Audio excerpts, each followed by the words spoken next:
Itu kalau sampean kepengen mati setiap saat itu baik, itu resepnya gampang kata Nabi. Addu faridotan wantadzoru ukhra. Jadi Allah memberitahu, ya Muhammad, umatmu ini luar biasa. Jadi misalnya tadi kita sholat subuh, ditanya, Bahak kamu sekarang ngapain? Nunggu sholat duhur ya. Setelah sholat duhur ditanya lagi, nunggu apa asar? Sehingga faman kanat hijratuhu ilallah wa rasulih fa hijratuhu ilallahi. Jadi kalau ya sudah ini tak ijazahkan, kalau setelah sholat subuh nunggu apa? Duhur. Setelah duhur nunggu. Sehingga ketika kita mati itu statusnya penunggu sholat. Tapi kamu kan enggak, miskin, kenapa? Penunggu kaya. Ya itu enggak masuk surga ya. Perlawan dalam Islam karena tadi enggak ada sesuatu yang mubah kecuali saat dilakukan berakibat meninggalkan keharaman. Mudah sekali. Pernah Imam Syafi'i dikasih tahu, separuh dari kampung Anda itu enggak suka kamu. Ya baguslah. Kenapa? Oh, nak rukun malah bakal utang katanya gitu. Kira-kira yang utang itu yang rukun apa yang neng-nengan? Yang rukun. Jadi enteng saja melihat. Masyhur itu makalah Imam Syafi'i. Waman asaa ilaika faqad atlaqaka. Orang yang berbuat buruk sama kamu berarti membebaskan kamu. Kalau saya sedang neng-nengan sama Habib Hasan Toha Putra, beliau naik Alphard nggak nawarin saya sah karena baru neng-nengan. Tapi kalau sedang rukun malah harus repot mana? Rukun sama tidak rukun? Repot rukun sebetulnya. Jadi Imam Syafi'i itu happy saja. Kalau sedang rukun sama tetangga ya dianggap rukun itu satu kenikmatan. Sedang tidak rukun ya dianggap satu kenikmatan. Jadi orang dulu itu serilek itu melihat dunia. Kalau kita kan enggak, ego. Wah saya ini suami kok dimarahin istri. Wah ini egonya bangkit. Padahal egonya bangkit itu ada kebodohan di situ. Yaitu seorang rektor didikte seorang istri, seorang makhluk. Apalagi kalau Anda daftar wali itu tidak akan jadi wali. Ini wali kok tunduk sama makhluk. Karena didikte apa? Makhluk. Maka Imam Ahmad ketika tetangganya bully gitu ya santai saja, beliau happy. Ketika pemuda tadi eskal janggal, kenapa kamu nggak tersinggung ya Ahmad? Memangnya saya harus tersinggung gimana? Kan tak panggil tidak jadi, tak panggil tidak jadi. Hei pemuda, saya ini tidak punya urusan dengan kamu. Saya nuruti kamu karena perintahnya Allah. Saya senang melakukan perintah Allah, harus berbaik sama kamu. Sampai 3 kali.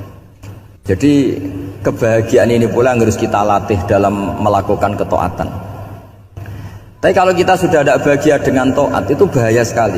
Obsesi saya terbesar atau cita-cita saya terbesar memang setiap ngaji saya ingin orang mukmin semuanya itu bahagia. Dengan bahagia itu mereka tidak neko-neko ingin mencari kebahagiaan lewat jalur apa maksiat.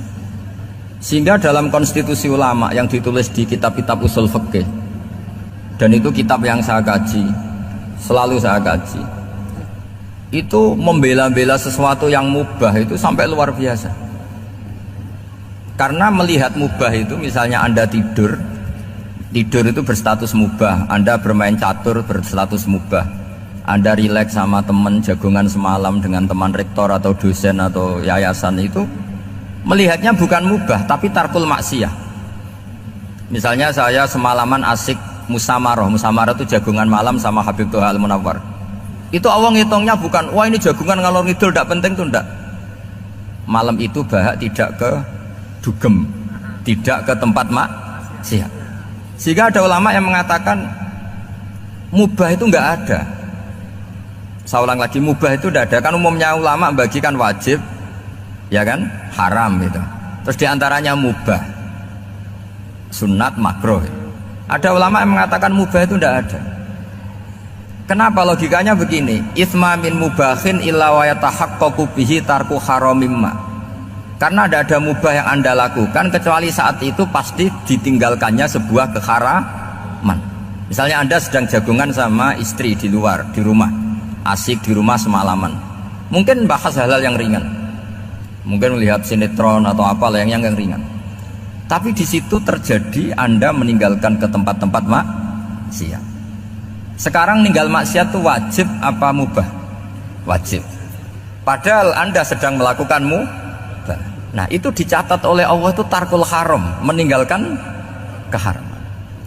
Jika masyhur dalam cerita wali-wali itu, Abu Yazid yang seperti itu ibadahnya pernah tanya, Ya Allah, lalu yang makomnya orang seperti saya siapa? Karena beliau semalaman ibadah terus. Sama Allah dijawab, ya yang tidur di pinggir kamu itu. Abu Yazid, loh kok bisa ya Allah? Dia kan tidur terus.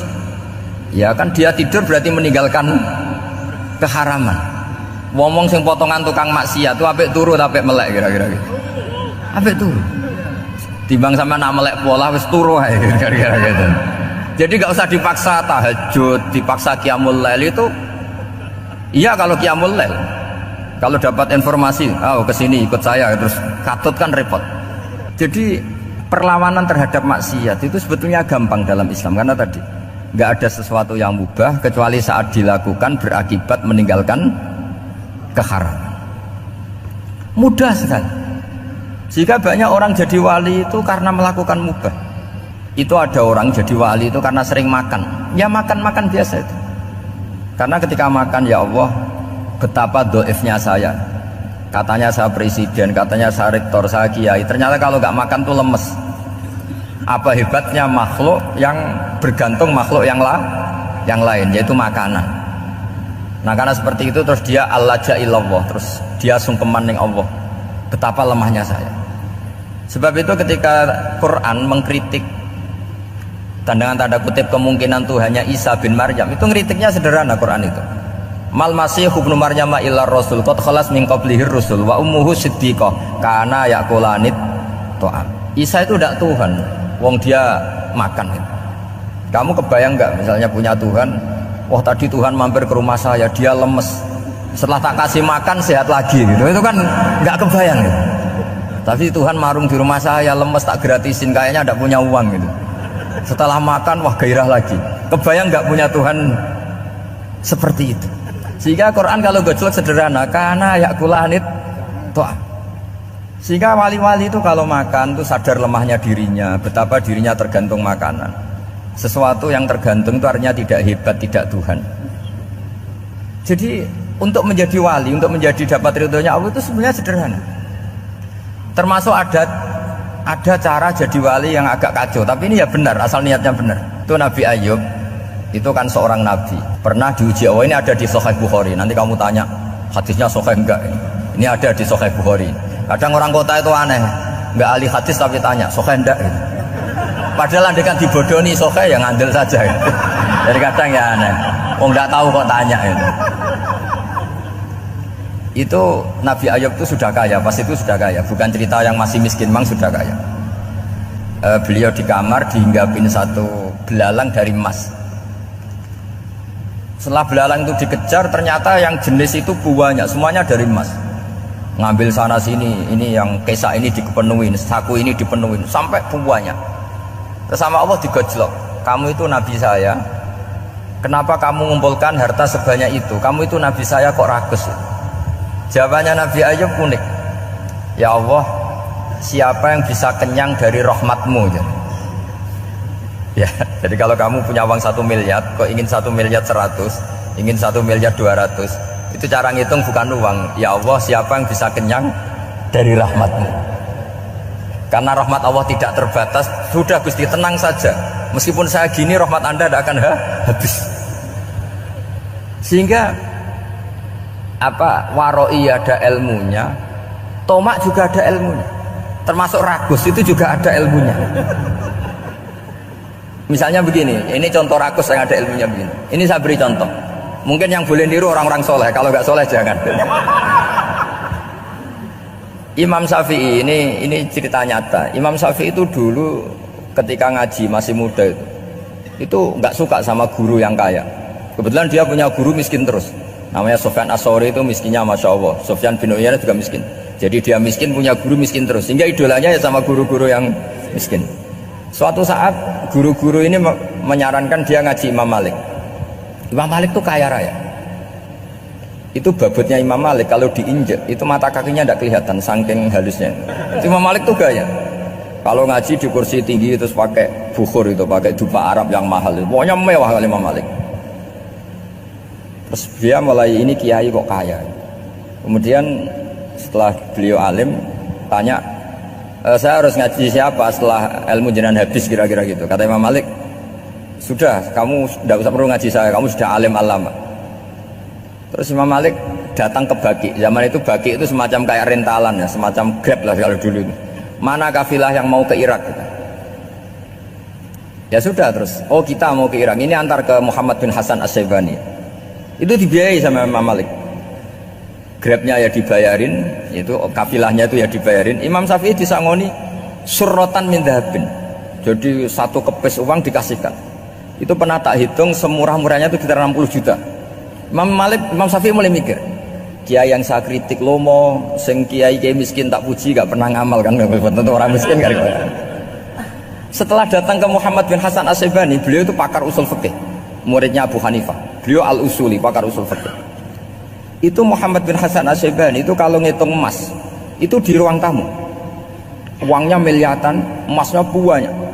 Dari kota ini dipindah ke kota ini, emas kalau ngitung di ruang tamu. Bukan di kamar, di ruang tamu. Imam Syafi'i tambah kaget.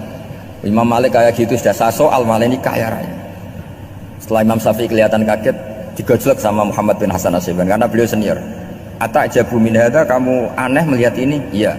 Kenapa? Ulama kok kaya raya. Terus kata Muhammad bin Hasan, ya sudah, uang ini tak kasihkan orang-orang fasik, ganti gue demenan, gue nyabu, gue macam-macam.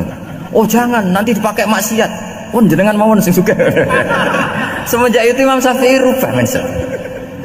Kamu ridho kalau yang punya prestasi seperti itu adalah orang-orang fasik? Ridho enggak? Enggak kan? Maka didoakan ini. Nah itu namanya berpikir secara usuli. Kamu jangan hanya nuruti karena berpikir waroi terus kamu benci kekayaan, benci pangkat, benci apa, tidak bisa seperti itu. Karena pangkat dan kekayaan ketika dikelola secara kesolehan maka akan menjadi energi positif yang luar biasa. Semenjak itu Muhammad bin Hasan As-Syaibani berhasil mendidik Imam Syafi'i. Sampai akhirnya keterusan Imam Syafi'i berpendapat kalau orang Islam bisa bikin rumah tingkat kok punya rumah reot itu haram kata. Nah, akhirnya keterusan. Kalau bisa jadi bupati kok jadi ketua RT juga haram. Karena al-Islam ya'lu wala yu'la alaih. Islam itu luhur bukan bisa diluhurin. Sehingga rata-rata orang Syafi'iyah termasuk kiai-kiai Indonesia itu rata-rata ya agak-agak politikus. Ya agak-agak kedonyan, mungkin sebagian ya kedonyan tenan gitu loh. Karena gak ridho gitu loh kalau kesempatan itu dikuasai orang fasik kemudian menjadi kekuatan maksiat. Coba kalau bupati itu orang yang fasik, kemudian programnya supaya rakyat seneng semalaman dangdutan yang purno misalnya, supaya rakyat seneng dibolehkan dugem, dibolehkan judi. Tapi kalau yang jabat orang soleh kan ada beberapa perda yang menolak penyakit apa? Masyarakat. Jadi kamu jangan melihat bahwa kepangkatan ini hanya sebagai alat korupsi, alat otoriter, enggak. Asal kena orang soleh maka ini menjadi energi kesolehan atau energi positif. Sebab itu ketika Allah muji para nabi yang soleh, diantaranya disifati apa? Faqad ataina ala Ibrahim al-kitab wal hikmata, terus ayat wa atainahum mulkan azim. Dan Nabi Ibrahim dan keluarganya tak kasih kerajaan yang besar. Nah sekarang masih banyak orang yang cara pandang menyoal seperti itu salah secara usul fikih. Karena secara usul fikih kesempatan yang baik tentu harus diperjuangkan oleh orang-orang yang soleh. Karena ini supaya jadi otoritas yang positif. Itu dulu ada latihannya. Jadi orang dulu itu gampang sekali ketika milih miskin ditanya, kenapa miskin? Saya ingin hisab saya ringan. Tapi ketika mereka kaya yang soleh, supaya harta ini tidak dipakai orang yang nanti dipakai maksiat. Kita misalnya orang soleh kok mau pangkat, karena kita ada ridho kepangkatan itu dipegang orang maksiat, kemudian menjadi energi maksiat. Begitu juga seterusnya. Maka ulama dulu itu rileks. Sampai Syekh Nawawi Al-Bantani itu nanti bisa dicek di tafsir Qul hal yastawil ladzina ya'lamuna wal ladzina la ya'lamun. Beliau muji-muji ulama.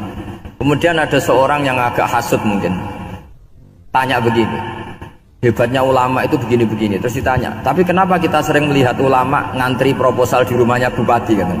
Sementara bupati nggak pernah datang ke ulama ngaji ihya. Jawabannya Imam Syekh Nawawi itu unik.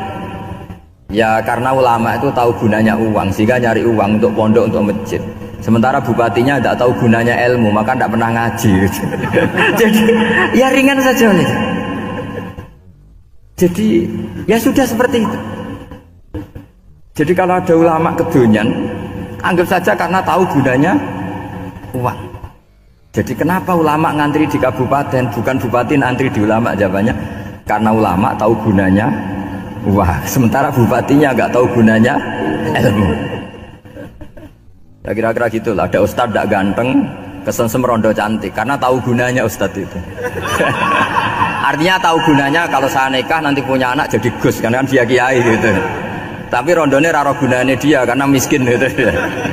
Jadi ulama dulu itu rileks, menafsirkan apa saja itu rileks, termasuk saat terpojok itu rileks. Karena semuanya dianalisis pakai ilmu. Sehingga ciri utama wali itu apa? Ala inna awliya Allahi la khaufun alaihim walahum yahzanun. Enggak ada rasa takut, enggak ada rasa gampang. Karena melihat sesuatu itu gampang saja. Seorang lagi melihat sesuatu itu gampang saja, ringan. Saya beri contoh ya betapa pentingnya mindset ya, cara berpikir. Orang itu menjadi kikir itu karena nganggap hidup itu lama dan uang itu penting. Kalau zaman Nabi itu sederhana kalau melihat hidup.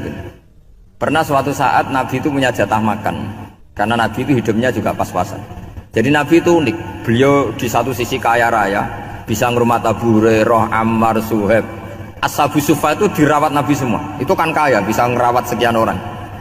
Tapi di sisi yang lain untuk pribadinya beliau miskin. Kadang nggak bisa makan hari itu. Tapi di saat yang sama bisa merawat Ahlus Sufa. Jadi keliru kalau orang hanya cerita Nabi itu miskin, untuk makan dirinya aja susah. Itu keliru. Kelirunya kalau tidak diteruskan, tapi Nabi mampu menghidupi Ahlus Sufa. Singkat cerita jatah makannya Nabi itu dikasihkan orang ketika Nabi tanya, ya Aisyah, makanan jatah saya di mana? Oh ya Rasulullah, tadi ada orang minta tak kasihkan, maka makanan itu habis. Apa kata Nabi? Kamu salah Aisyah. Yang kamu kasihkan itu justru yang masih. Ya, yang kamu kasihkan itu justru yang masih. Sehingga Nabi menganggap, makanya Nabi terus ngendikan. Ya kalau mukhatabnya lelaki ya kira-kira begini. Wahallaka min malika illa ma akalta fa'afnaita wala bista fa'ablaita. Terus tanya, watasoddaqta fa'abqaita, kata Nabi. Harta kamu ya kamu makan kemudian ke WC jadi kotoran, atau punya pakaian mewah nanti rusak. Watasoddaqta fa'abqaita. Ada yang kamu sedekahkan, yaitu yang abadi sampai akhir.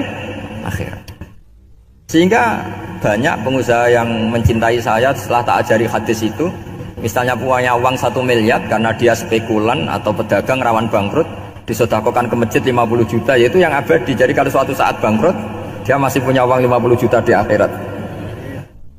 Jadi Nabi itu mengajari sedekah itu apa? Ya sedekah itu pengabadian uang. Kalau kita kan enggak, bilang sedekah itu nguras uang. Itu pikirannya setan, dan pikirannya orang Islam. Itu cara berpikir setan, bukan cara berpikir umat apa? Sehingga Sayyid Ali Zainal Abidin itu kalau ada orang minta, kemudian beliau ngasih, itu beliau bilang gini, marhaban biman hamala zadi ilal akhirah. Matur nuwun nggih jenengan sing beto sangu kula nada. Jadi dianggap teller saja. Orang yang minta uang beliau itu dianggap tukang nyatet bank ini. Karena sudah ditabungkan, ya sudah. Kalau kita kan enggak, wah pengemis tuh ganggu gini-gini. Kecuali pengemis profesi ya mungkin kita agak-agak enak. Pada zaman akhir tuh ada pengemis apa? Profesi. Jadi repot zaman. Terus tak beri contoh lagi kebahagiaan ketika kita milih Islam moderat. Islam kita diajarkan guru-guru kita, utamanya oleh guru kita Mbah Maimun.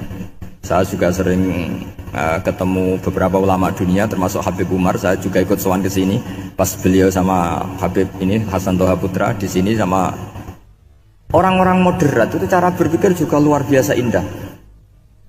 Beliau pernah cerita ya, beberapa ulama lah, banyak yang cerita itu. Saya pernah diceritani seorang alim ketika ada orang ekstremis itu mau ngebom di tempat maksiat. Kebetulan yang maksiat itu kebanyakan ya orang Islam, karena di negara yang mayoritas Islam. Ditanya sama Syekh Sa'rawi. Syekh Sa'rawi itu mufassir top di mana? Mesir. Ini mau tak habisin karena mereka orang Islam kok maksiat terus. Terus ditanya sama Imam Sa'rawi, laumatu ala khini ma'asihim aina masiruhum. Kalau mereka mati dalam keadaan maksiat, mereka kemana? Ya ilanar, mereka pasti masuk neraka. Terus ditanya sama Imam Sa'rawi, Wahal masiruhum ilan nar muradun nabi amlah. Punya umat maksiat kemudian mati masuk neraka, itu yang diinginkan Nabi apa enggak? Ya tidak aja. Ya sudah, enggak usah dibom, ditunggu tobatnya kata. Karena kalau mati dalam keadaan itu ke neraka, dan itu tidak yang diinginkan Rasulullah Shallallahu Alaihi Wasallam. Terus ekstremis ini menjadi tobat, tidak berpikir ekstremis pas. Jadi orang itu harus berpikir mindset yang baik. Meskipun kadang berpikir baik itu ya agak-agak kacau. Ada seorang wali majdzub itu kalau berdoa agak kacau, tapi nggak bisa dibantah. Masyhur itu doa itu. Ini sekaligus ijazah, tapi kalau sebelum wali nggak boleh. Itu datang ke makamnya Rasulullah SAW. Terus doanya itu begini, ya Allah sekarang terserah engkau. Ya Allah sekarang terserah engkau. Jika saya kamu jadikan orang soleh, jika saya engkau jadikan orang soleh, maka surra habibuk, maka kekasihmu ini senang. Yang susah musuhmu yaitu setan. Tapi kalau engkau menjadikan saya orang fasik, maka yang susah kekasihmu, yang senang musuhmu. Jangan punya dua pilihan itu. Wah itu kan doa tapi kayak teror itu. Ya jadi berdoa di Raudhah. Wah itu pasti mandi itu karena agak-agak maksa Tuhan itu. Ya Allah engkau punya dua pilihan. Jika saya jadi orang soleh, maka kekasihmu ini senang, musuhmu yang susah yaitu setan. Tapi jika saya jadi orang fasik, maka musuhmu yang senang, kekasihmu yang susah. Mohon terserah jenengan, mau menyenangkan kekasihmu apa menyenangkan musuhmu gitu. Kira-kira gimana? Kalau tertarik boleh doa itu dipraktekkan. Tapi kayaknya kalau copy paste itu gak keren apa? Jadi dulu orang itu muamalah sama Allah dan Rasul itu rileks. Rileks itu nyaman karena ya tadi qul bi fadlillah wa bi rahmati fa bidzalika falyafrahu. Sehingga Imam Izzuddin bin Abdissalam itu ngendikan innalladzina yarmunal muhsanatil ghafilat. Di antara kebaikannya ibu-ibu atau mbak-mbak ini harus berstatus ghafilat. Perempuan-perempuan pelupa. Ghafilat itu pelupa. Pelupa dari kenikmatan maksiat sehingga mereka dengan taat. Misalnya ada ibu-ibu atau mbak-mbak atau juga bapak-bapak tahajud, kemudian nyaman dengan tahajud itu. Kira-kira terbersit enggak ingin maksiat? Enggak kan, karena sudah nyaman dengan tahajud, dengan taat. Maka dibutuhkan kenyamanan dalam beribadah. Sebab itu ala bidzikrillahi tatmainnul qulub. Makanya saya termasuk kiai yang setiap ngaji itu happy, seneng. Karena ini untuk kampanye, seneng dengan ngaji, dengan taat itu sudah luar biasa. Kayak apa kalau mereka senengnya kalau nunggu melakukan maksiat. Jadi termasuk bentuk perlawanan kita terhadap maksiat adalah usahakan kamu tuh bahagia, senang dengan taat, istiqnas billah, mu'anasah billah, farah billah, itmi'nan tumakninah billah. Sehingga ini mencukupkan kita tidak berkebutuhan maksiat. Meskipun kita ya manusia, pasti suatu saat atau sudah pernah maksiat. Serasa diceritakan lah, itu semesti gitu. Lah orang-orang dulu itu orang yang sukses mengelola bahagia ma Allah wa billah walillah. Sehingga wali-wali dulu itu jadi wali itu tidak mesti karena ibadahnya banyak, itu enggak. Mereka orang yang ibadahnya itu biasa sekali. Ulama-ulama dulu ibadahnya biasa sekali. Tapi qulubuhum ma'allah, hatinya itu ma'allah.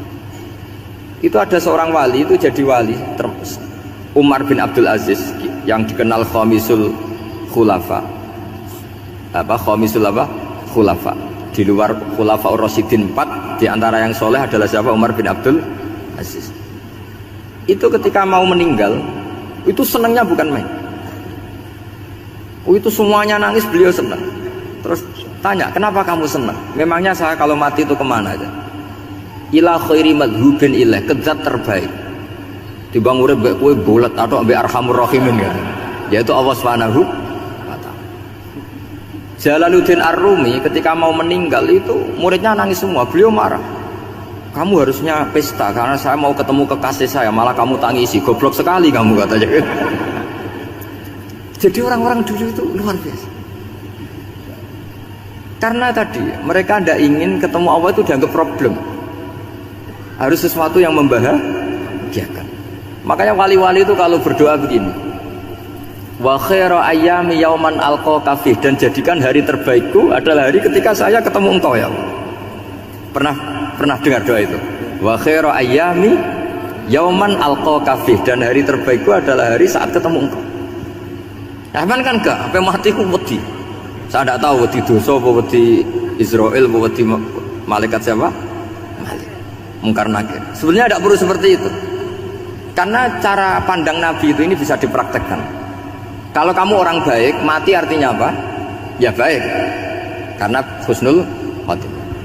Kalau kamu orang yang buruk, itu kata Nabi, anggap saja mati itu akhir dari keburukan kamu. Nah, aku urip terus, malah maksiat terus. Maka Nabi itu kalau ngajari kita berdoa gini, Allahumma ij'alil hayata ziyadatan li fi kulli khairin wal mauta rohatan li min kulli syarri. Ya Allah, kalau saya hidup ya anggap saja ziyadah fi kulli khairin, berpotensi nambahi kebaikan. Kalau saya mati anggap saja ini akhir dari segala keburukan. Maka saya berkali-kali guyon. Makanya tradisi ulama-ulama NU, ulama-ulama pesantren, ya ada hanya NU, pokoknya ulama-ulama alim. Itu kalau ada orang mati, orang nakal gitu mati, ini saya gitu, itu hadirin mesti gak terima. Wah, piye nang ndi wong wakal. Tapi dipaksa sama kiainya, saya gitu. Lama-lama dipaksa. Saya gitu. Padahal ning atine kiai wis ra iso maksiat meneh, wis sae. Karena dengan mati berarti saya sudah tidak bisa maksiat lagi. Jadi Nabi melihat hidup dan mati itu segampang itu. Kalau al hayata ziyadatan li fi kulli khairin wal mauta rohatan li min kulli syarr. Coba kita ke depan itu kan ada potensi zina, potensi korupsi, potensi maksiat. Yang bisa menghentikan potensi itu apa coba? Mati ya, udah pintar ya. Sudah maju berarti. Berani mati. Berani. Tapi jangan di sini ngel-ngelo panitia. Artinya yang selama ini kita risau dengan kematian, dengan apa? Nabi ngajari kita tadi. Allahumma ij'alil hayata ziyadatan li fi kulli khairin wal mauta rohatan li min kulli syarr. Ya Allah, jadikan hidup ini sebagai bekal menambah kebaikan, dan suatu saat kalau saya mati, semoga itu akhir dari segala keburukan. Jadi artinya Nabi itu ngajari kita itu positif terus. Sama seperti ulamanya tadi. Nak lagi rukun mbek tonggo ya sanggep ae kanca keapian. Nak nenengan ben ra utang ngoten. Dadi pokoke penak terus itu lho. Nak bojo lagi ngamuk alhamdulillah gak ngajak blonjo. Nak pas rukun ya alhamdulillah kok lagi rukun. Jadi gampang semua. Makanya ada seorang alim itu ngendikan begini, ada yang tanya, saya tuh dulu ketika kaya teman saya sering main ke saya, setelah saya miskin gak ada teman-teman yang ke saya. Dikira si Habib ini kebetulan orangnya Habib itu mendukung keluhan dia, ternyata enggak. Si orang alim itu bilang gini, malah bagus tuh gitu, kowe wis melarat buruhe wong, ya sudah kamu miskin buruhnya orang lain, misalnya tukang manol di pasar atau tukang becak, kemudian teman-teman kamu datang malah kamu malu tuh jadi tontonan. Bagus kalau mereka lupa pas kamu miskin tidak ada yang lihat kata. Jadi apa ya, dianggap enteng saja gitu. Akhirnya orang ini nggak jadi ngeluh. Selama ini kan kita ngeluh ya ketika miskin teman-teman nggak datang.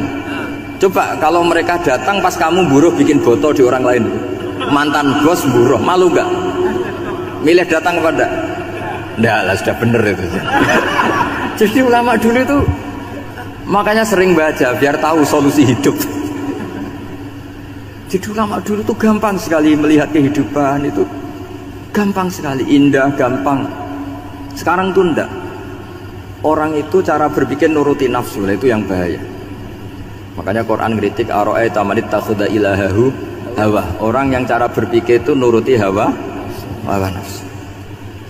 Kalau zaman Nabi, zaman sahabat, zaman ulama itu enggak seperti itu. Sehingga cara berpikir itu mudah. Makanya kata Nabi, absyiru ya ma'syarul muslimin, kata. Kamu harus senang ya ma'syarul muslimin. Allah sekarang buka pintu langit yang sebelumnya enggak pernah dibuka. Dan Allah yubahi bikum malaikatah, dan Allah membanggakan kamu kepada para malaikatnya. Kenapa? Umatnya Muhammad, umatnya Rasulullah Muhammad SAW itu kalau sampean kepengen mati setiap saat itu baik, itu resepnya gampang kata Nabi. addu faridatan wantadzaru ukhra. Jadi Allah memberitahu, ya Muhammad, umatmu ini luar biasa. Jadi misalnya tadi kita sholat subuh, ditanya, Bahak kamu sekarang ngapain? Nunggu sholat duhur ya. Setelah sholat duhur ditanya lagi, nunggu apa? Asar. Sehingga faman kanat hijratuhu ila Allah wa rasulih fa hijratuhu ila Allahi. Jadi kalau ya sudah, ini tak ijazahkan, kalau setelah sholat subuh nunggu apa? Duhur. Setelah duhur nunggu. Sehingga ketika kita mati itu statusnya penunggu sholat. Tapi kamu kan enggak, miskin, kenapa? Penunggu kaya. Ya itu enggak masuk surga ya, Pak. Penunggu kemapanan. Berarti kan menunggu sesuatu yang seleranya nafsu. Beda kalau penunggu sholat. Berarti kamu di dunia menunggu ritual ibadah. Maka diantara ijazahnya Nabi apa? Addu faridatan wantadzaru ukhra. Melakukan satu fardu, kemudian kita menunggu tugas berikutnya. Jadi niati saja setelah subuh nunggu apa? Duhur. Setelah duhur, meskipun kita di perapatan, apa? Nunggu asar. Tapi ya asar betul, jangan nunggu tok pas asar enggak. Jadi sebetulnya umat ini gampang sekali. Jadi di antara kebanggaan Allah, yubahi itu Allah bangga dengan malaikatnya adalah umat ini adalah addu faridatan wantadzaru ukhra, melakukan satu fardu kemudian menunggu fardu yang lain. Dari mengkhidmati kampus, ingin mengkhidmati masyarakat, dari satu masyarakat lokal Semarang menjadi sampai sekarang sampai Banjarmasin, terus gitu, dari satu tugas ke tugas yang lain. Makanya Islam diajarkan setelah satu tugas selesai, faida faruhtafan. Jadi sehingga hidup kita itu dinamis, dari satu kebaikan menunggu kebaikan lain, dari satu kebaikan menunggu, sehingga hidup kita ngapain? Nunggu satu kebaikan. Ini sudah masuk faman kanat hijratuhu ila Allah wa rasulih fa hijratuhu ila Allahi wa rasulih. Sehingga orang bayangkan kalau kita direkam Allah, Gusti kula ampun mati nak dereng sugih, wis melarat puluhan tahun, sakit, nunggu sesuatu sing sifatnya nafsu, kepengin sugih. Sugih tok aja cukup. Tahu burono wong sing tahu ngenyek ndekne lho, itu kan urung-urung wis dendam. Saya belum mau mati sebelum apa kaya dan buruhkan orang yang pernah melecehkan saya. Wis ngono akhirnya mati urung sugih.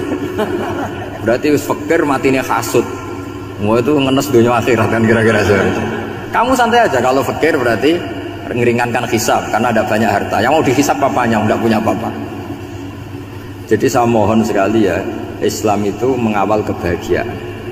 Sebab itu sampai bahagia itu menjadi perintah Islam, qul bi fadlillah wa bi rahmati fa bidzalika falyafrahu. Karena dengan bahagia bitaat diharapkan orang Islam itu tidak bahagia atau cari kesenangan lewat jalur apa maksiat. Sehingga ciri utama wali apa? Ala inna auliya Allahi la khaufun alaihim wa lahum yahzanun.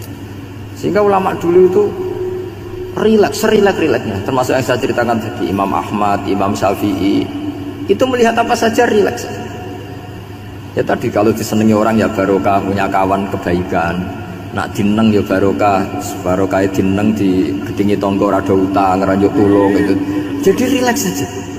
Masyhur itu Imam Syafi'i ngendikan, waman asaa ilaika faqad atlaqaka.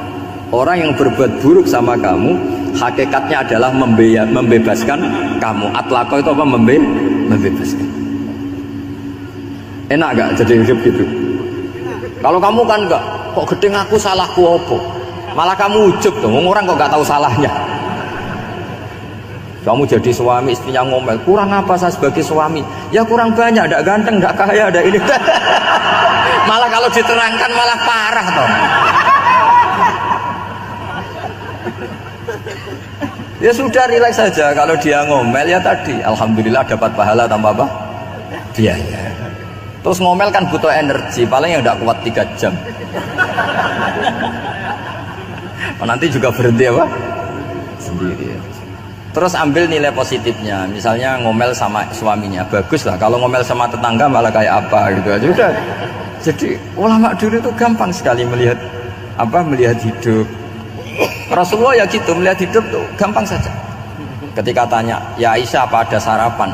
Tidak ada ya Rasulullah, ya sudah saya tak puasa. Jadi enteng saja. Kadang-kadang beliau ingin puasa, ya puasa sunat, ada sarapan nggak jadi puasa. Rileks. Nabi itu rileks. Kalau ngajari kebaikan juga rileks. Nah sekarang itu banyak orang yang karena mungkin kurang baca, Islam tuh kayak menjadi aturan yang bengis, yang repot, yang mengekang. Itu tidak seperti itu. Yuridu wa bikumul yusra wala yuridu bikumul usra. Allah menghendaki agama ini mudah. Sehingga ada sahabat di Imami Mu'ad itu baca Baqarah. Sahabat ini pekerja petani, mufarokoh ditinggal. Ketika Mu'ad lapor, ya Rasulullah ini ada orang munafik, tengah-tengah sholat mufarokoh saya ditinggal. Yang disalahin itu tidak yang ninggal tapi Mu'ad. Afattanun anta ya Mu'ad, kami itu tukang fitnah. Masa ngimami petani pakai surat Baqarah? Jadi yang disalahkan ini imamnya. Kalau kamu jadi imam, sholatnya ya yang cepat. Makanya terus banyak orang kecepatan karena tadi. Jadi Nabi itu enteng sekali. Jadi apa ya? Nabi itu beda dengan yang kita bayangkan, beda. Nabi pernah ngaji di masjid, kemudian ada tetangga lewat pakai cangkul ke kebun. Semua sahabat gerutu. Ini orang tidak benar. Ada Nabi ngaji ditinggal saja ke kebun, tidak ikut ngaji. Jawabannya Nabi tidak. Itu bagus, itu ikut sunnah saya. Kenapa ya Rasulullah? Dia kerjanya nyari halal, dan untuk menghidupi keluarganya itu juga ajaran saya. Sehingga yang ngaji ya ajarannya Nabi, yang nggak ngaji karena kerja mencukupi keluarga juga ajarannya Nabi. Segampang itu. Oh, kalau kayaknya kamu kan, wes gak roh akhlak kan gitu. Nabi rileks saja nggak gini. Sampai bisa lihat itu di Ihya di bab Fadhailul Kasbi. Udan niku rahmat. Jadi nak sampean melayu saking udan berarti melayu saking napa? Rahmat. Cara berpikir niku udan niku rahmat, terus termasuk tobat sing sah. Niku dawuh Imam Ghazali, kon adus nganggo banyu udan sing ceblok langsung. Mergo nak liwat kenteng, kadang kentenge iku hasil sumbangan proposal. Terus mun sing langsung mawon, sing liwat plastik mun mboten mandi niku. Mboten mandi niku sing niku mau sama niku. Terus dulu di antara syarat tobat niku dawuh Imam Ghazali iku adus udan sing perawan, maksudnya sing asli ceblok saking pundi langit niku langsung sampean nombe. Nak tepak nggih tobat, nak mboten tepak nggih lara niku. Mergi asli. Terus kula matur nuwun sangat jenengan hormat teng Raden Asnawi. Beliau sekarang generasi keempat nggih, wonten sing generasi ketiga. Nasab kula kepanggih Raden Asnawi teng Asnawi sepuh. Terus Raden Asnawi gada bah namine Abdullah Husnen, terus Ibu Ayu Sofiyah niku binti Asnawi sepuh. Kula buyut kula kandung damaran niku Hafsah binti Maksum bin Soleh bin Asnawi sepuh. Kenapa saya cerita zuriyah nggih? Terus satu peradaban. Ini bahasa Indonesia mawon nggih. Kersane gaul. Satu peradaban itu yang bisa bangun itu zuriyah itu komunitas gen. Meskipun nanti komunitas gen itu bisa disadap atau dibajak oleh orang-orang yang tidak gen, jadi agak ilegal tapi itu sah. Karena sampean bisa misalnya kalah nasab sama saya, misalnya bilang nanti ketemu di Nabi Adam saja Gus gitu. Nanti pasti kita ketemu di siapa? Nabi Adam. Terus kedua, kekalahan nasab itu udah abadi, karena nanti setelah jenengan ditanya di kuburan, bapak kamu siapa? Itu disuruh jawab Nabi siapa? Ibrahim. Terus kekalahan nasab sampai nanti berakhir di kuburan, karena nanti dijawab siapa bapak kamu, disuruh jawab siapa? Nabi Ibrahim. Jadi yang punya bapak Karmen apa itu sudah selesai, sudah nggak dipakai lagi. Nanti pakai siapa? Nabi siapa? Ibrahim. Nah, kenapa saya cerita bahwa nasab gen itu akan disatukan oleh satu visi ilmiah yang objektif. Gini ku dawe Nabi Yusuf, wattaba'tu millata abai Ibrahim wa Ishaq wa Yaqub. Terus dawe Nabi Yusuf, maka nalana an nusyrika billahi min syai'. Jadi saya ngikuti leluhur saya. Ini dengerin ya, saya ngikuti leluhur saya, yaitu Nabi Yakub bin Ishak bin Ibrahim. Leluhur saya itu siapa? Maka nalana an nusyrika billahi min syai', yaitu keluarga besar yang tidak pernah melakukan kemusyrikan. Ya, keluarga besar kami punya tradisi tidak pernah melakukan kemusyrikan. Dan bahkan itu dibahasakan tidak mungkin kita ini melakukan kemusyrikan. Maka nalana itu kira-kira kalau bahasa Indonesia itu kita ini tidak mungkin melakukan kemusyrikan. Nah, kenapa demikian? Itu berangkat dari logika yang permanen. Disebut yusabbitu Allahu alladziina aamanu bil qouli tsabiti fil hayatid dunya wa fil akhir. Logika permanen itu begini misalnya. Kita ini kan hidup dari bapak dari ibu terus sampai Nabi Adam. Kemudian setelah Nabi Adam ini berakhir, kemudian kita mau tidak mau berpikir Nabi Adam itu siapa?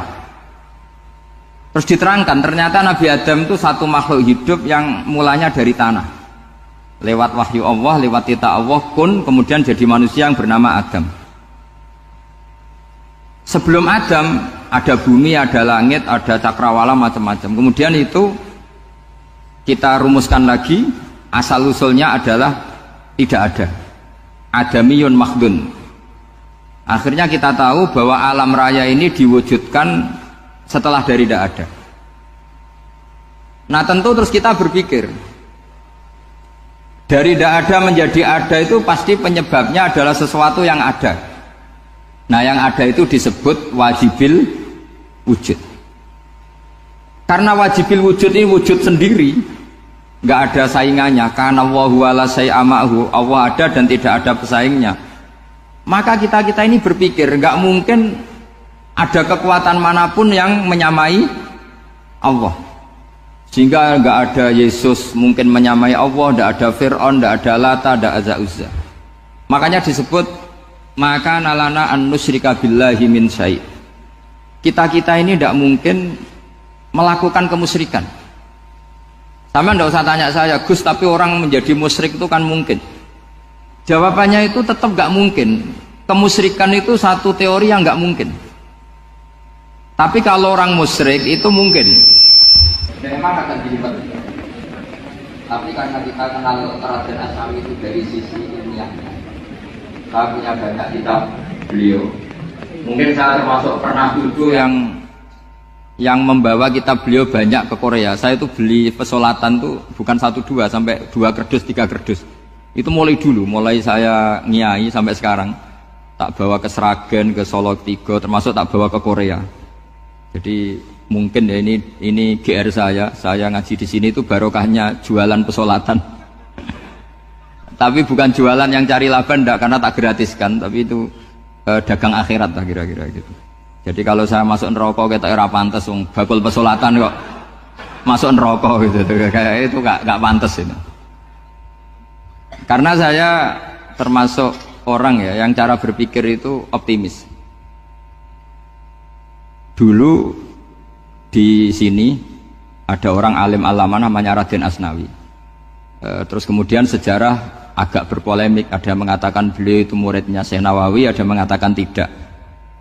Apapun itu yang saya yakini adalah beliau ya saling istifadah lah, saling bermanfaat bagi Syekh Nawawi Banten.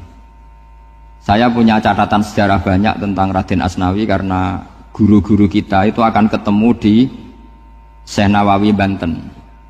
Yaitu kita tahu misalnya saya ngaji Mbah Mun ngaji Mbah Zubair misalnya ngaji Syekh Fakih Mas Kumambang, ngaji Mbah Mahfud, terus ngaji Sayyid Abi Bakar Sato, terus ngaji Sayyid Zaini Tahlan.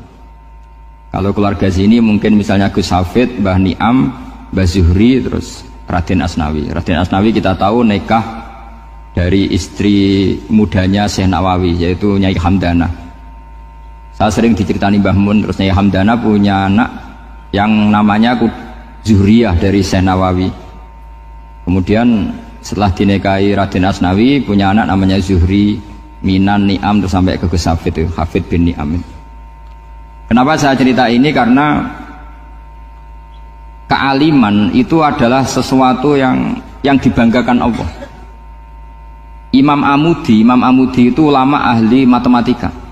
Jadi ada ulama itu ahli matematika. Dia nggak pernah ngajarkan pesolatan, zakat, sholat, tapi dia ngajar matematika. Kemudian dari matematika itu beliau menjadi ahli tauhid.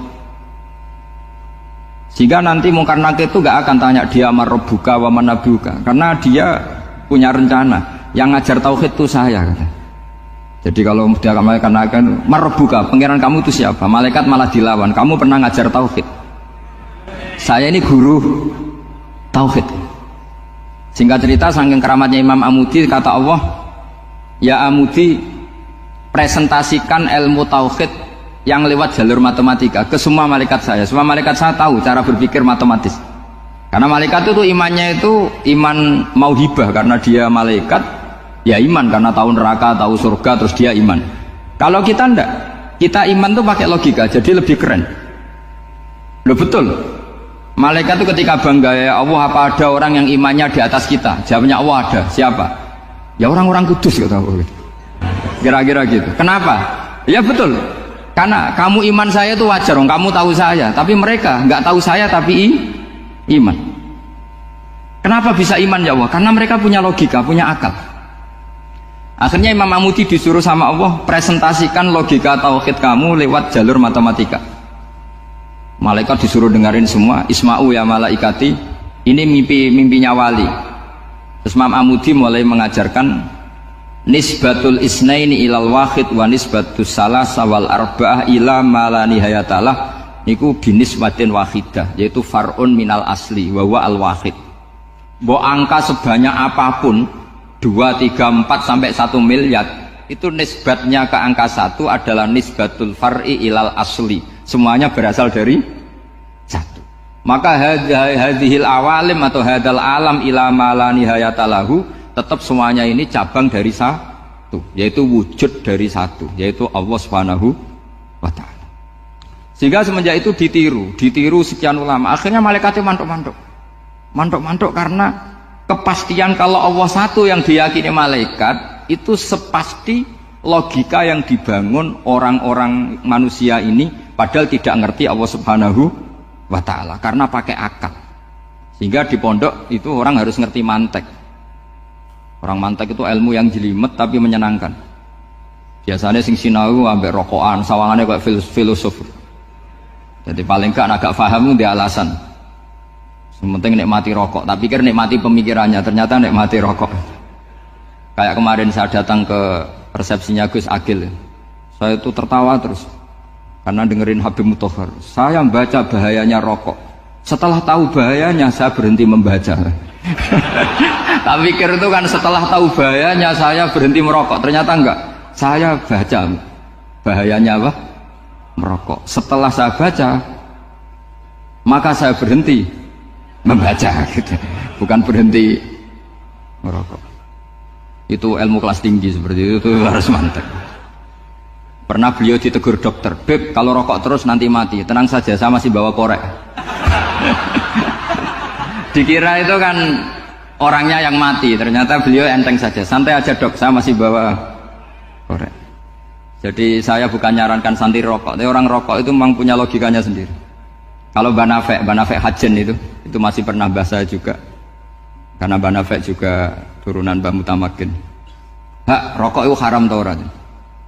Nak cara kula darani haram sebuti bah. Lah iya, nak haram ya bener aku. Mulane tak obong, barang haram apike diobong.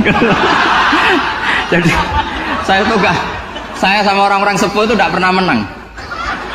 Jadi apa ya? Mereka itu orang yang sudah lama, gimana ya, mau dikatakan bulat itu ya, tapi memang nggak pernah kalah mereka. Ada satu kiai masih misananya Mbak Nafek, ini rokok 2 katanya. Bagi yang nggak ngerokok berarti membiarkan 2 haram masih. Bagi yang merokok berarti mengurangi haram. Kalah lagi ya. Jadi saya tuh pernah dibully 2 mbah saya, karena 2 mbah saya ini rokok semua. Akhirnya saya sing nom ngalah gitu, karena saya tidak mungkin bilang sing waras ngalah karena kalah sepuh gitu. Jadi ya sudah, mau tidak mau harus bilang sing nom kalah. Tapi yang penting itu kita mendengar. Jadi ternyata sepinter-pinternya kita itu mesti kalah pinter sama yang sepuh-sepuh itu. Jadi kalau tahu bahayanya rokok lewat membaca ya harus berhenti merokok. Berhenti membaca katanya. Nah malaikat ini cerita lagi malaikat. Saya memang dari awal niat hormat Raden Asnawi karena buyut-buyut beliau itu ketemu di buyut saya ini turunan Mbak Asnawi sepuh. Terus cuma buyut saya itu nikah Lasem, terus saya keceluk cucunya keluarga Lasem. Sebetulnya saya juga cucu Kudus, tapi terus alhamdulillah sekarang kembali karena buyut saya menyuruh saya ngajar di Damaran, terus sampai sekarang saya ngajar di Damaran. Tapi buyut saya itu masih lahir di Damaran, namanya Mbak Hafsah, itu Hamsah binti Maksum bin Soleh bin Asnawi sepuh. Sama seperti nasab di sini Raden Asnawi, Mbak Abdul Husnan, terus Nyai Ayu Sofiyah, terus Mbak Raden Asnawi. Saya mau cerita, jadi ilmu itu lebih keren kita. Sehingga Rasulullah SAW pernah ngendikan, saya ini rindu sekali li ikhwani. Kata Nabi itu ikhwani. Kata sahabat bilang, alasna ikhwanaka ya Rasulullah. Bukankah kita ini saudara kamu, saudara engkau ya Rasulullah? Tidak, antum as-sahabi, kamu itu sahabat saya. Siapa teman-teman kamu itu ya Rasulullah? Yaitu kaumun yang tidak melihat saya, kemudian iman kepada saya. Jadi mereka seperti kita semua di Kudus tidak melihat Rasulullah SAW, tapi iman sama Nabi. Dan ketika malaikat yubahi bikum malaika, Allah bangga dengan malaikatnya, membanggakan kita. Sampai malaikat tuh sentimen, kok bisa ya Allah? Ya karena tadi kamu iman sama saya wajar, karena kamu melihat surga, melihat neraka, melihat aras. Sementara orang Kudus coba ngelihat apa? Paling simpang 5, apa simpang 7 itu. Tapi imannya nggak kalah dengan malaikat. Kenapa nggak kalah? Karena tadi kita diajarkan bahwa nisbatul isnaini wassalasah wal arba'ah ila ma la nihayatalaha itu sama-sama nisbatul far'i ilal asli.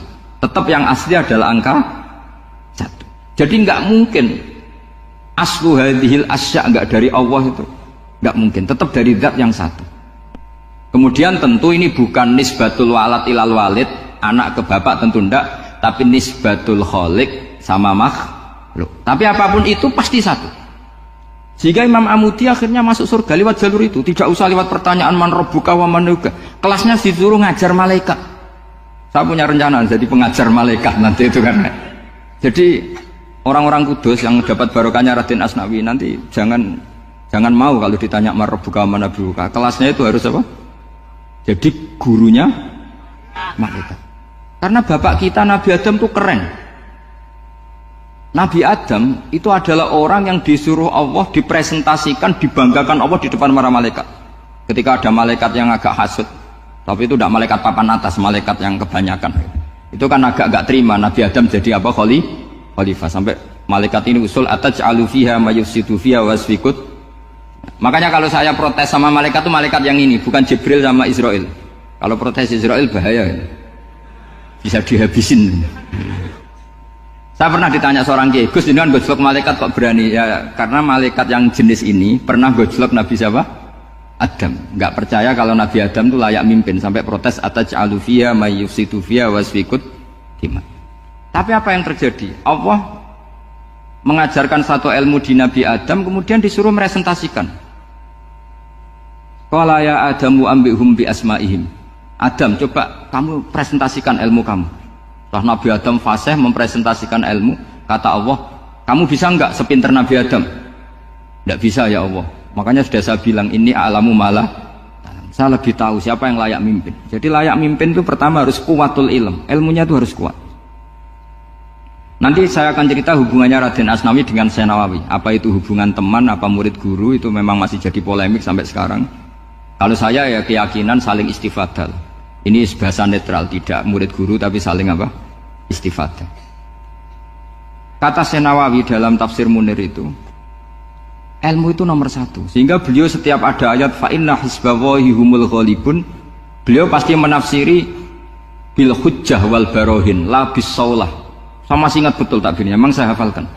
Tapi bukan untuk modal pidato mboten, modal sebagai wong alim. Kalau pidato gampang. Pidato itu semua orang bisa. Kalau jadi orang alim itu tidak gampang. Lebih susah lagi wong alim berpidato. Itu kalau nggak pernah mbah saya tidak mau. Karena memang saya terkenal nggak suka pidato. 1 memang nggak bisa. Nomor 2 tidak ingin. Nomor 3 ya rugi. Karena pidato itu nasib-nasiban. Kalau nasib baik kamu tidak paham itu, wah Gus Ba ilmunya tinggi sehingga kita tidak paham itu kalau nasib baik. Kalau nasibnya ada baik, nak ngendikan bulat sama no. Itu tepat-tepatan. Dan Syekh Nawawi itu benar, Raden Asnawi juga benar, semua guru-guru kita benar. Karena agama ini sebetulnya bukan masalah negara, tapi masalah logika yang sehat. Uni Soviet itu pernah mengkooptasi Uzbek, Ceknya, Tajikistan. Itu 100 tahun. Orang dipaksa ateis. Tapi orang-orang Uzbek, saya sering ketemu lama Uzbek, kadang ketemu di Korea, kadang di Malaysia. Orang-orang Uzbek itu punya basement di bawah tanah. Kemudian di bawah tanah ini mereka ngajarkan tauhid. Ngajarkannya ya gampang. Misalnya ini sesuatu yang ada, iya ini. Ini ada penciptanya enggak? Ya ada. Siapa? Tukang katanya. Yang penting itu enggak ada logika bahwa sesuatu yang ada disebabkan oleh ketiadaan. Lah orang komunis, orang ateis itu orang yang mengatakan alam ini didahului oleh nihilisme, oleh adamiyah. Masuk akal enggak sesuatu yang ada, penciptanya sesuatu yang tidak ada. Sehingga orang anak-anak Uni Soviet itu enggak pernah kepikiran membenarkan ateis, itu enggak pernah. Bareng Uni Soviet ada itu Glasnost Perestroika itu kemudian hancur, semuanya langsung menjadi negara Islam, termasuk Uzbek, Tajikistan, karena diajari ilmu. Bahwa ilmu itu yang enggak pernah kalah oleh negara. Sehingga saking pedenya Rasulullah SAW ketika Sulhul Hudaybiyah, ini agak jelimet, tapi gampang dicerna. Sulhul Hudaybiyah itu satu perjanjian yang semuanya merugikan Rasulullah. Yaitu kalau orang kafir masuk Islam disuruh kembalikan ke kafir, karena kafir itu bagi mereka habitat. Islam itu hal yang baru. Tapi kalau orang Islam menjadi kafir, nggak boleh kembali Islam, berarti kembali ke habitat. Semua perjanjian itu merugikan. Sampai masyhur Sayyidina Umar protes ke Rasulullah, jenengan masih nabi. Itu kan ekstrim tanya. Jenengan sampai sekarang masih nabi? Ya, saya masih nabi. Kenapa tanya demikian? Karena semua perjanjian merugikan Islam, menguntungkan orang apakah? Kafir. Semua sahabat sebetulnya persis Sayyidina Umar protes, kecuali Abu Bakar. Lama-lama akhirnya di antara perjanjian itu berbunyi begini. Tapi saya minta satu hal. Orang boleh mendiskusikan Islam tanpa tekanan. Itu saja permintaan Nabi. Orang boleh mendiskusikan Islam secara bebas, tidak tertekan. Karena orang-orang kafir melihat itu hal yang biasa, ya nggak masalah Muhammad. Akhirnya orang diskusi. Islam itu apa sih? Islam itu orang yang menuhankan Allah. Allah itu siapa? Zat yang menciptakan langit dan bumi. Lama-lama orang kafir berpikir, wah keren, Tuhannya Muhammad bisa bikin langit dan bumi. Nggak kayak Tuhan kita, malah kita yang bikin. Jadi mulai debat itu terus ada yang cerita lagi. Saya pernah loh nyembah Lata, pas itu dikencingi luwak. Masa ailahun ya bulu ali sa'laban, masa Tuhan kok dikencingi luwak? Terus yang agak-agak ahli kitab ya diskusi lagi. Wah kayaknya Yesus tidak Tuhan lah. Masa Tuhan kok kelaparan, lemes, wah repot nanti. Jadi makanya Allah ketika gojlok wa ummuhu siddiqah kana yakulani ta'am. Mal masihu ibnu Maryam illa rasul qad khalas min qablihir rusul wa ummuhu siddiqah kana yakulanit. Coba paradok enggak misalnya kamu didolani Nabi Isa terus ketok lemes, kenapa Tuhan saya agak sakit keroi dulu, itu kan enggak kebayang itu. Punya Tuhan yang sakit setelah makan sehat terus kan enggak kebayang seperti itu.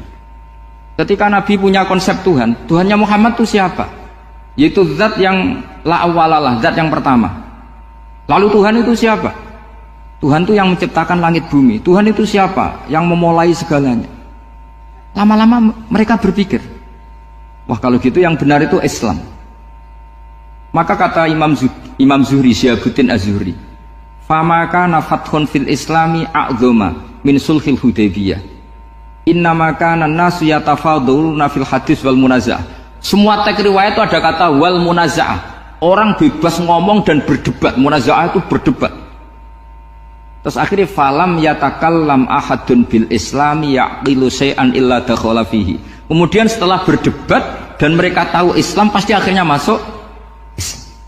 Dan itu yang sekarang terjadi di dunia. Makanya saya pernah ditanya seorang profesor, Gus, kalau di Jogja ada sekolah perbandingan agama, menurut Anda gimana?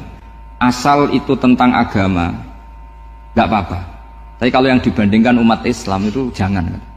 Karena nanti kalau di Indonesia kira-kira yang copet itu ditanya agamanya juga Islam, yang koruptor juga Islam. Jadi kalau yang dikaji Islamnya nggak apa-apa, tapi orangnya jangan, kata saya.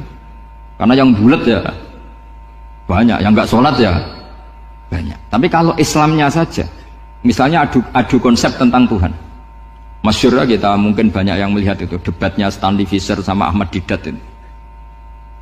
Tuhan kamu siapa ini itu sama Didat cerita Tuhan saya itu lam yalid walam yulad walam yakul lahu kufuwan.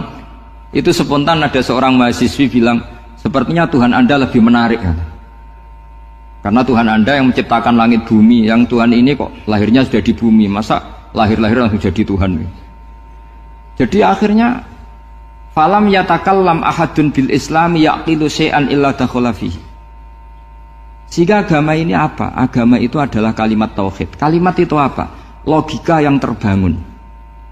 Nah, ketika logika itu terbangun, maka disebut yusabbitu Allahu alladzina amanu bil qaulis tsabit fil hayatid dunya wa fil akhirah. Allah itu akan menetapkan satu kaul, satu presentasi ilmiah atau satu kesimpulan ilmiah. Yang kesimpulan itu nyata benarnya. Dan ini akan nyata terus baik di kehidupan dunia maupun kehidupan apa? Akhir. Seperti Allah sebagai Tuhan. Itu akan nyata terus. Di dunia Allah ya Tuhan, nanti di akhirat juga Tuhan. Tapi Tuhan selain Allah, maka menjadi Tuhan ini nunggu ada yang menuhankan. Misalnya Fir'aun, itu jadi Tuhan karena ada yang menuhankan. Sekali dia mati, dia sudah aset wisata, bukan Tuhan lagi. Makanya gejolokannya orang ulama Arab, kalau ketemu ulama Mesir, kalau gejolokan itu lucu. Orang Arab, ada Abu Jahal, Abu Lahab, penggaweane ngusir Nabi gitu. Itu gejolokannya ulama Mesir. Kata ulama Arab, kamu gayanya benci Fir'aun, tapi rizki kamu dari wisata melihat Fir'aun. Itu gejolokannya ulama Arab sama ulama Mesir.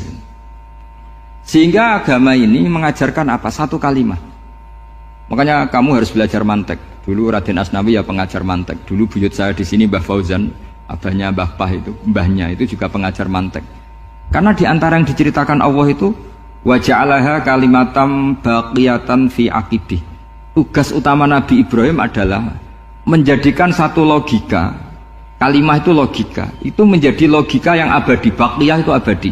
Fi aqibih di anak turunnya Nabi Ibrahim. Misalnya begini, saya beri contoh ya. Misalnya saya mengatakan teh ini hitam, itu menjadi kalimah karena diucapkan, tapi tidak menunjuk hakikat karena tehnya berwarna apa? Kuning. Sehingga Quran kalau menyalahkan orang kafir itu ngendikannya kaburas kalimatan takhruju min afwahihim. Omongannya orang kafir itu menjadi kalimat karena diucapkan dari mulutnya. Kenapa menjadi kalimat? Karena diucapkan tapi tidak menunjuk hakikat. Seperti orang mengatakan 2 ditambah 2 itu 10, itu kalimat, tapi kalimat yang salah karena tidak menunjuk hakikat. Seperti orang kafir mengatakan Tuhan itu 3, itu kalimat karena diucapkan tapi tidak menunjuk hakikat. Tapi ketika seseorang mengatakan Allah itu Tuhan, Tuhan itu satu, itu disebut kalimatu haqqin 'alaiha nahya wa 'alaiha namut. Temriki tahlilane wa 'alaiha napa wa biha. Wa 'alaiha napa wa biha. Wa 'alaiha ya, ada yang tahlilan wa biha, itu enggak tahu sanadnya dari mana, pokoknya ada yang wa 'alaiha, ada yang biha.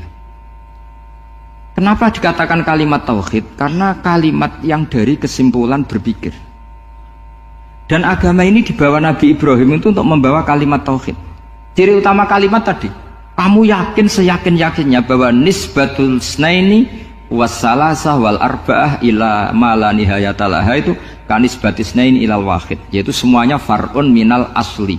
Aslinya adalah wahid. Sehingga di kitab, saya pernah ngaji Mbah Mun, namanya kitab Al-Husunul Hamidiyah. Itu dikarang oleh ulama-ulama sekarang, itu diajarkan di MGS. Ini mbah-mbahnya Gus Akil pendirinya madrasah MGS. Itu ada gambarnya di situ. Di situ ada gambar piramida, ada gambar hewan, ada gambar pohon. Kata yang ngarang, gambar sedetail ini, sejelimet ini dimulai dari nuktah wahidah, tetap dimulai dari satu titik. Dan ini disebut nuktatil wujud. Jadi mbok orang kudus sebanyak ini tetap dimulai dari satu orang, yaitu Adam. Adam dimulai dari ketiadaan. Lalu siapa al-mujid? Pewujudnya siapa? Hanya Allah Subhanahu wa ta'ala. Sehingga ulama-ulama termasuk Syekh Nawawi itu paling suka ngendikan semua makna Quran dikumpulkan di Fatihah, Fatihah dikumpulkan di Bismillah, Bismillah dikumpulkan di ba, karena di ba itu ada titik nukdotil wujud, yaitu disingkat bi kana makana wa bi yakunu ma yakun. yakun. Karena saya, kata Allah, semuanya akan ada. Dan karena saya yang nggak ada, semuanya suatu saat ada. Disebut nuqtatil wujud. Nah, kita meyakini kalau Allah satu itu seyakin-yakinnya. Karena nggak mungkin angka nggak dimulai dari angka satu. Begitu juga gambar seapapun julumete.